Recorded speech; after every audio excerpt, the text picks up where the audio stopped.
মানব সভ্যতায় বিজ্ঞানীদের অন্যতম আবিষ্কার ছিল প্লাস্টিক। কালের বিবর্তনে সেই প্লাস্টিকই এখন মানুষের জন্য হুমকি হয়ে দাঁড়িয়েছে।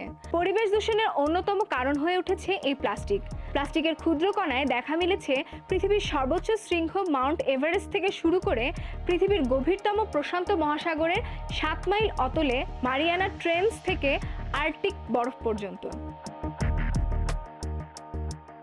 বর্তমানে আমরা যে জীবনে অভ্যস্ত হয়ে গেছি সেখানে আমাদের নিত্য ব্যবহার্য অনেক কিছুই এই প্লাস্টিকের তৈরি। দামে সস্তা, সহজলভ্যতা এবং টেকসই হওয়ার কারণে আমাদের কাছে প্লাস্টিকের চাহিদা দিন দিন বাড়ছে, যার দরুন প্লাস্টিকের ব্যবহার এবং এর দূষণের মাত্রা সারা বিশ্বে বেড়েই চলেছে।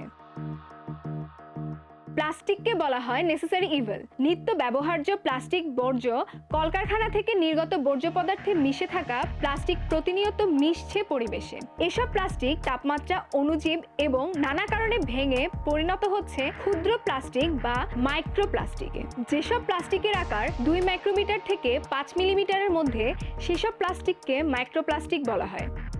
এরা সাধারণত বড় আকারের প্লাস্টিকগুলো থেকে তৈরি হচ্ছে, যা নার্ডাল নামে পরিচিত। প্রতি বছর প্রায় 80 লক্ষ টন প্লাস্টিকের আবর্জনা নদী-নালা, খাল-বিল হয়ে সমুদ্রে গিয়ে পড়ছে। ভয়ঙ্কর এক তথ্য বলছে, এখনো পর্যন্ত পৃথিবীতে যত প্লাস্টিক বর্জ্য তৈরি হয়েছে তার সব যদি এক জায়গায় জড়ো করা হয়, তবে সেই আবর্জনার স্তূপ পৃথিবীর সর্বোচ্চ পর্বতশৃঙ্গ মাউন্ট এভারেস্টের চেয়েও উঁচু হবে। মানব শিশুর জন্য সবচেয়ে নিরাপদ খাদ্য তার মায়ের দুধ, তাও এখন আর নিরাপদ নেই। সেখানেও পাওয়া গেছে মাইক্রোপ্লাস্টিক।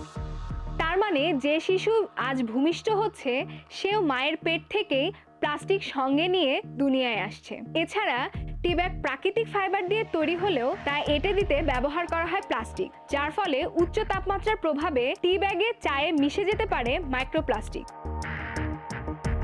বাতাসে মাইক্রোপ্লাস্টিকের অন্যতম একটি উৎস ফসলি জমিতে ব্যবহৃত সার। এছাড়াও পানীয় জল, সামুদ্রিক খাবার যেমন মাছ, ঝিনুক, লবণ, বোতলজাত খাদ্য, টুথপেস্ট থেকে শুরু করে face wash, body wash, nail পলিশের মতো প্রসাধনী এবং ডিটারজেন্ট পাউডার, এমনকি চা এবং কফি সহ বিভিন্ন খাদ্যে রয়েছে মাইক্রোপ্লাস্টিকের ছড়াছড়ি।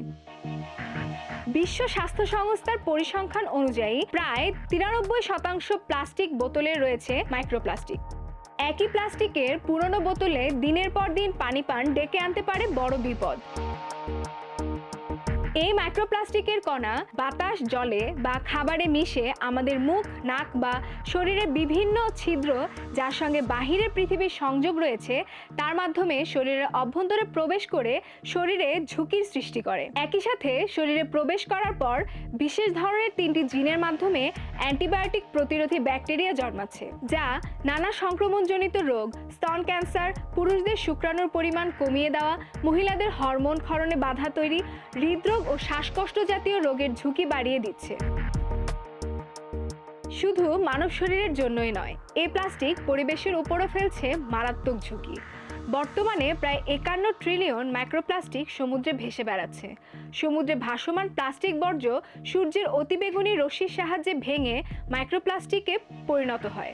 সমুদ্রের অতি ক্ষুদ্র প্রাণীগুলো এইসব মাইক্রোপ্লাস্টিক খাবার হিসেবে গ্রহণ করে। এরপর ধীরে ধীরে বড় থেকে বড় মাছগুলো সেসব ছোট মাছগুলোকে খায়। এক পর্যায়ে খাদ্য শৃঙ্খলের ধারাবাহিকতায় সেই সব মাইক্রোপ্লাস্টিক মানব শরীরে চলে আসে। এত প্রাণীর দেহে ঘুরে মানুষের শরীরে আসলেও কোনো প্রাণীর পাকস্থলীতে মাইক্রোপ্লাস্টিক হজম হয় না। সামুদ্রিক প্রাণী ছাড়াও সামুদ্রিক পাখির পেটে যাচ্ছে মাইক্রোপ্লাস্টিক। প্লাস্টিক বা মাইক্রোপ্লাস্টিক গলায় আটকে অনেক প্রাণী মারাও যাচ্ছে। এই মহামারী মাইক্রোপ্লাস্টিকের মারাত্মক ঝুঁকিতে রয়েছে বাংলাদেশও। আমাদের দেশে এটি একেবারে নতুন একটি বিষয় হওয়ায় নির্মাতা ও ভোক্তা কেউই মাইক্রোপ্লাস্টিকের নেতিবাচক প্রভাব সম্পর্কে সচেতন নয়। আর তাই মাইক্রোপ্লাস্টিক দূষণ লোকচক্ষুর অন্তরালে এক ভয়ঙ্কর গতিতে এগিয়ে চলছে। সাম্প্রতিক এক গবেষণায় দেখা গেছে 73% দেশীয় মাছে রয়েছে মাইক্রোপ্লাস্টিক। এসব মাছ হচ্ছে কালোবাউস, বেলে, ট্যাংরা, কই, রুই, বাটা, পাবদা, পুঁটি, শিং, বাইম, টাটকিনি, বাছা, তেলাপিয়া ও কমন কার্প জাতীয় মাছ।